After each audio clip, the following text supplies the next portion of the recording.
Next question. I need to be more playful.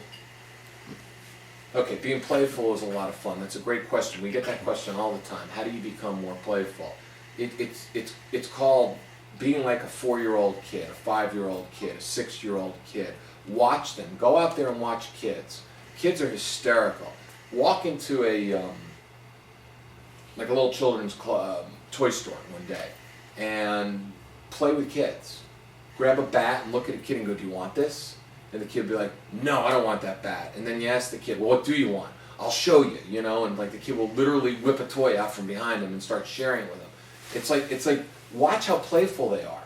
They don't care. They're not thinking about the outcome at all. They're not thinking about their parents. They're just thinking about, here's a guy that mommy's smiling at, so it must mean that it's okay, and I can go play. Kids ask the funniest questions. So how do you get playful? You stay really present in the moment. When you're talking to a woman, okay, you stay 100% present. You don't think about anything else. So if a woman is standing there, okay, and you look at her, let's say you're in a situation, okay, let's say you're in Target, and you're shopping in Target, all right?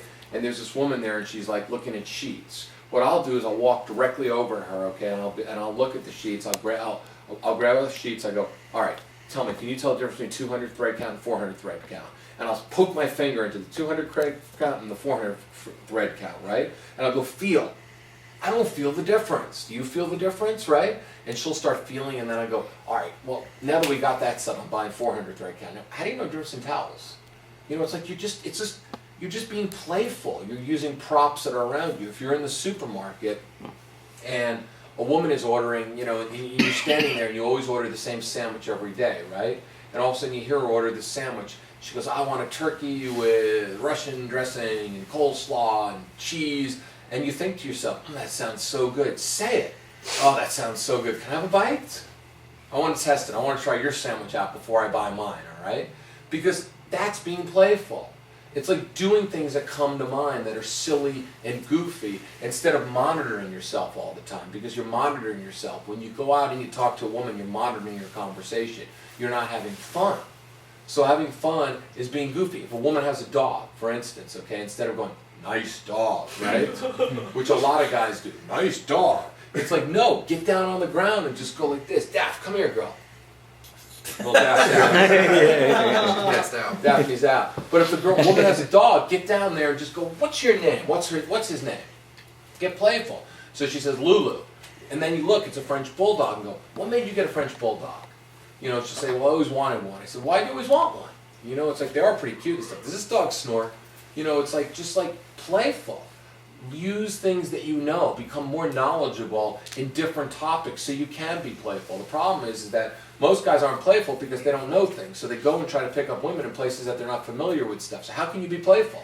If you're not familiar with anything in there, you can't be playful. If you're in an art gallery or a museum, you stand there at the painting, you look at the painting and go, "What is that? What does that make you feel?"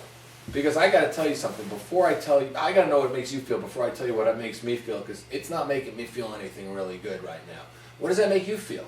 Tease a little bit. Feel okay to tease her. Playful banter, going back and forth. Try it.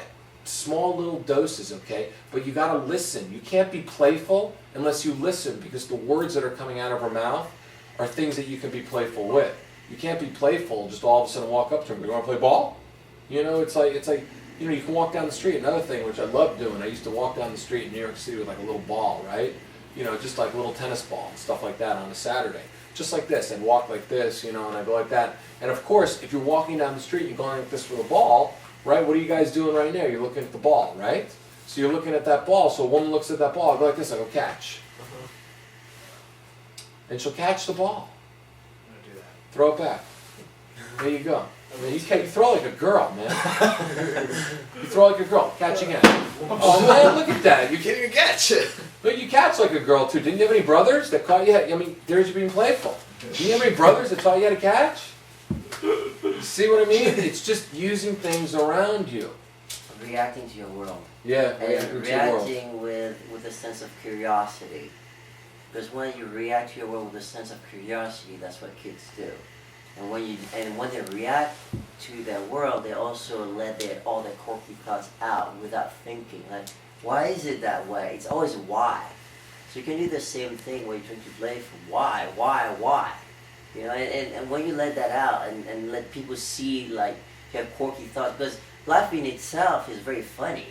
It really is. And if you just let your thoughts out, how you perceive that, and you deliver it, you know, with genuine curiosity, people are always gonna laugh because they can't believe the things you're gonna say. It's like what you think or how you perceive or how you react to your world will be so different than how they themselves will react to that word. They'll be like, "Well, I can't believe you just said that.